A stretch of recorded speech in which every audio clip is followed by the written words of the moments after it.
Hi అండి, నేను మీ Vahini. Welcome to our channel Tarak Vahini TET and AC. మీరు ఎప్పటి నుంచో అడుగుతున్న ఉపాధ్యాయ సాధికారతను పెంచే సంస్థల్ని ఈ రోజు తెలుసుకుందాం.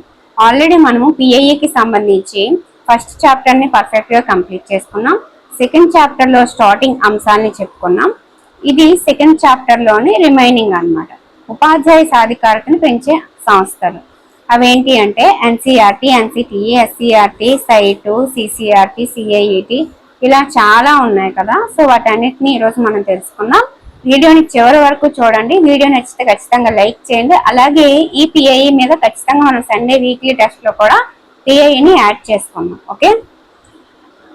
ఎన్సీఆర్టీ ప్రస్తుత చైర్పర్సన్ దినేష్ ప్రసాద్ శుక్లాని అండి. ఈయన 2022 నుంచి కంటిన్యూ అవుతున్నారనమాట. National Council of Education Research and Training ని ఎన్సీఆర్టీ ఫుల్ ఫామ్ అనమాట. ఈ ఎన్సీఆర్టీని స్థాపించింది 1961 సెప్టెంబర్ 1న. 1961లో పనిచేస్తున్న 7 రకాల విద్యా సంస్థల్ని విలీనం చేసి ఎన్సీఆర్టీని ఏర్పాటు చేశారనమాట. ఎన్సీఆర్టీ ప్రధాన కేంద్రం న్యూఢిల్లీలో ఉంటుంది. ఎన్సీఆర్టీకి అధ్యక్షులుగా కేంద్ర మానవ వనరుల శాఖ మంత్రి అయితే ఉంటారు. చైర్పర్సన్ వచ్చేసి దినేష్ ప్రసాద్ శుక్లాని. ఓకే. ఎన్సీఆర్టీ ఆధ్వర్యంలో 5 ప్రాంతీయ విద్యా సంస్థలు అనేవి ఏర్పాటు చేశారండి. స్టార్టింగ్ అవి అజ్మీర్, షిల్లాంగ్, భువనేశ్వర్, మైసూర్, భోపాల్ అనమాట. మనకి ఎన్సీఆర్టీ యొక్క ఉత్తర ప్రాంతీయ విద్యా సంస్థ ఏది అని అడిగితే అజ్మీరు, ఈశాన్యం అని అడిగితే షిల్లాంగ్, ఈస్ట్ అని అడిగితే భువనేశ్వర్, తూర్పు అని అడిగితే దక్షిణం మైసూరు, పశ్చిమాన భోపాల్. ఇలా గుర్తుపెట్టుకోవాలన్నమాట. ఓకే. ప్రాంతీయ విద్యా సంస్థలు ఎన్సీఆర్టీ అనుబంధ సంస్థలు అనమాట.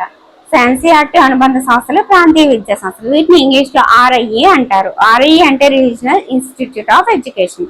ఈ ఆర్ఐఏలని 1963 ఆగస్టు 1న ఏర్పాటు చేశారు.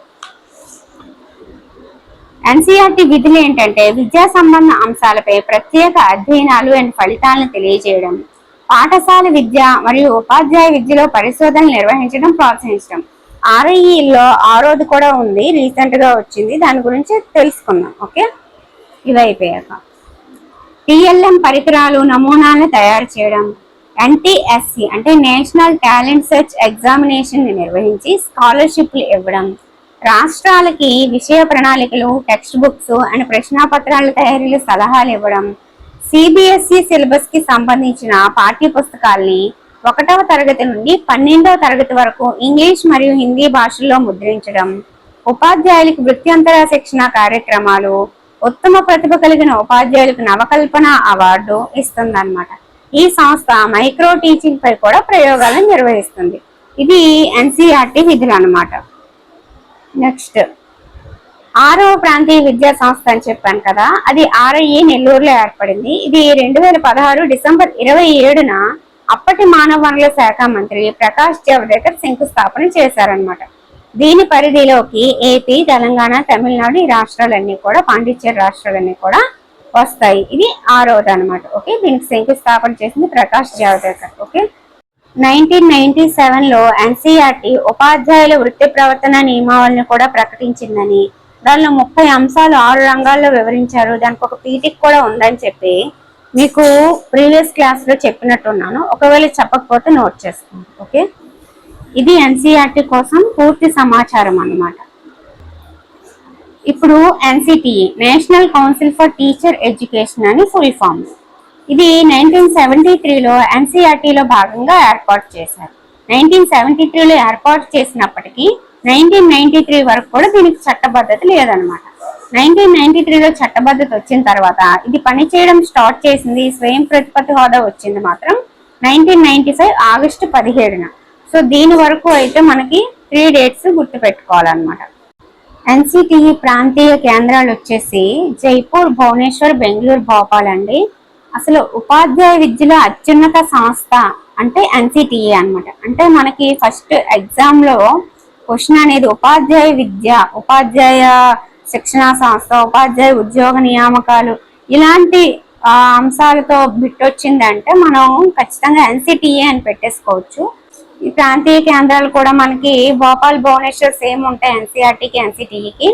ఇక్కడ జైపూర్, బెంగళూరు అనేది మారింది అనమాట. అక్కడ వచ్చేసి అజ్మీరు, మైసూర్ కదా ఎన్సీఆర్టీలో.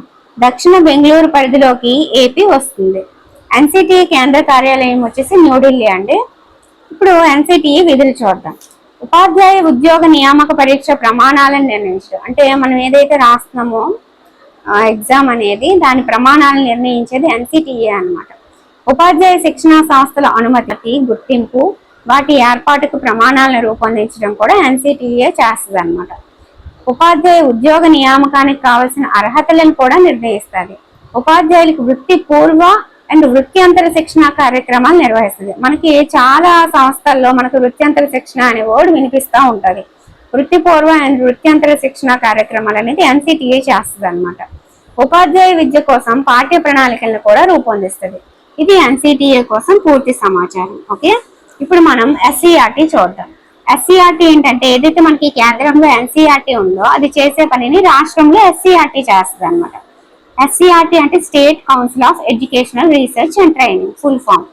ఇప్పుడు 1964లో ఇది స్టేట్ కౌన్సిల్ ఆఫ్ ఎడ్యుకేషన్ గా వచ్చింది అని 1963 జూలై 27న ఎస్సీఆర్టీగా ఏర్పాటైంది అనమాట. సో ఈ రెండు కూడా గుర్తుపెట్టుకోండి. ఎన్సీఆర్టీకి ఇది నోడల్ ఏజెన్సీగా అంటే రాష్ట్రంలో అనుబంధంగా పనిచేస్తుంది. ఇప్పుడు ఎస్సీఆర్టీ చేసే విధులు ఏంటో చూద్దాం. డైట్ మరియు పండిత శిక్షణా కోర్సులకు సంబంధించి పాఠ్య ప్రణాళికలు పాఠ్య పుస్తకాలను తయారు చేస్తుంది. జిల్లా స్థాయిలో సైన్స్ ఫెయిర్లను నిర్వహిస్తుంది. మనము సైన్స్ మెథడ్ లో చదివేటప్పుడు కూడా మనకి సైన్స్ ఫెయిర్ దగ్గర ఎస్సీఆర్టీ అనే వర్డ్ వస్తుంది. రాష్ట్ర విద్యా ప్రణాళికల్ని తయారు చేస్తుంది. టీచర్స్ కి వృత్యంతర శిక్షణ ఇస్తుంది.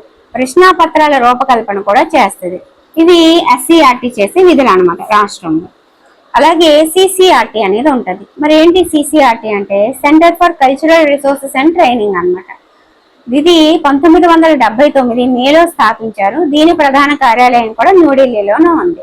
సిసిఆర్టీ ప్రాంతీయ కేంద్రాలు వచ్చేసి ఉదయ్పూర్ రాజస్థాన్లోని, హైదరాబాద్ తెలంగాణ, గౌహతి అస్సాం. ఈ 3 ప్రాంతీయ కేంద్రాలు సిసిఆర్టీకి సంబంధించినవి అనమాట. మరి సిసిఆర్టీ చేసే విధులు ఏంటంటే ఉపాధ్యాయులకి సంగీతం, చిత్రలేఖనం, శిల్పం, నృత్యం ఇలాంటి కళలు ఉంటాయి కదా వాటిల్లోనూ, అలాగే తోలు బొమ్మలు, మాస్కులు, టిఎల్ఎం తయారీలోనూ శిక్షణ ఇస్తుంది అనమాట. కళలు, సాంప్రదాయాలు, విలువలు, ఇతిహాసాలు వంటి వాటిపై దృష్టి పెట్టే టీచర్స్ కి దేశవ్యాప్తంగా కూడా 350 మందికి 25,000 రూపాయల నగదు ప్రోత్సాహకాన్ని అలాగే సిసిఆర్టీ పేరుతో అవార్డులను కూడా టీచర్లకు అందజేస్తుంది. కళలలో ప్రతిభ చూపిన స్టూడెంట్స్ కి 3,600 రూపాయలని cultural talent search scholarship scheme కింద 10వ తరగతి వరకు ఇస్తుంది అనమాట. ఇవి సిసిఆర్టీ చేసే పనులు. మెయిన్ సిసిఆర్టీ అంటే కళలు, కల్చరల్ ఆర్ట్ అని గుర్తుపెట్టుకోండి. ఓకే, 1979 మేలో అయితే అది స్థాపించడం జరిగింది. దాని ప్రాంతీయ కేంద్రాలు వచ్చేసి 3: Udaipur, Hyderabad, Guwahati. Centre for cultural resources and training. ఇప్పుడు సిఐఈటి చూద్దాం. Central institute of educational and technology అన్నమాట. ఈ సంస్థని 1982లో ప్రారంభించారు. దీనిని కేంద్రీయ దృశ్య శ్రవణ విద్యా వికాస సంస్థ అంటారు. దీని విధులు ఏంటంటే ఉపాధ్యాయులకి వెల తక్కువ గల టిఎల్ఎం తయారు చేయడంలో శిక్షణ ఇస్తుంది అనమాట. అలాగే వీడియో, ఆడియో కార్యక్రమాలు, ఫిల్ములు ఇలాంటివన్నీ కూడా రూపొందించి పాఠశాలలకి, సంస్థలకి అందిస్తూ ఉంటుంది. టెలిస్కూల్ కార్యక్రమాలను కూడా నిర్వహిస్తుంది. ఇది గ్రామీణ ప్రాంతీయ విద్యార్థుల కోసం నిర్వహిస్తుంది అన్నమాట. ఇది మనకి సిఐఈటి చేసే పనులు. ఓకే, ఇక్కడ మనకి వెల తక్కువ బోధనోపకరణాల తయారీలో శిక్షణ ఇచ్చేది ఉపాధ్యాయులకి ఏది అంటే CIET important. Next SIET, state institute of educational technology. అదేంటి? సిఐఈటి అనేది సెంట్రల్ కి సంబంధించి. అలాగే స్టేట్ లో దృశ్య శ్రవణ వికాస కేంద్రం ఏది అంటే సైట్ అన్నమాట, ఎస్ఐఈటి. ఇది 1985లో స్థాపించారు. అది 1982, ఇది 1985. సిఐఈటికి నోడల్ ఏజెన్సీగా పనిచేస్తుంది. కేంద్ర ప్రభుత్వ ఆర్థిక సహకారంతో ఒకప్పుడు పనిచేసేది. ఆ తర్వాత 2005-6 నుంచి రాష్ట్ర ప్రభుత్వ ఆర్థిక సహకారంతో నడుస్తుంది. ఈ ఎస్ఐఈటి విధులు ఏంటంటే బాలబాలికల కోసం టెలిస్కూల్ అనే పేరుతో దూరదర్శన్ ద్వారా కార్యక్రమాలు ప్రసారం చేస్తుంది. సేమ్ అండి, సిఐఈటి ఏం చేస్తుందో ఎస్ఐఈటి అవే చేస్తుంది. కాకపోతే అది కేంద్రంలో చేస్తే ఇది రాష్ట్రంలో చేస్తుంది అంతే. 5 to 14 years గల బాలబాలికలకి టీవీ, రేడియో కార్యక్రమాలను అందిస్తారు. ఎస్ఐఈటి కింద పనిచేసే సంస్థలు ఏంటి అంటే దూరదర్శన్, సప్తగిరి, రేడియో కార్యక్రమాలు ఇవన్నీ కూడా అన్నమాట. సో ఇప్పటి వరకు మనము మెయిన్ సంస్థలు అనేవి ఎప్పుడు స్థాపించబడింది, వాటి విధులు ఏంటి, అలాగే అవి దేని కింద పనిచేస్తాయి, ఎవరి సహకారంతో పనిచేస్తాయి అనేది క్లియర్ గా తెలుసుకున్నాం. అలాగే వాటి ప్రాంతీయ కేంద్రాల గురించి కూడా తెలుసుకున్నాం. అవి అందించే బహుమతుల గురించి కూడా క్లియర్ గా ఎక్స్ప్లెయిన్ చేసుకున్నాం.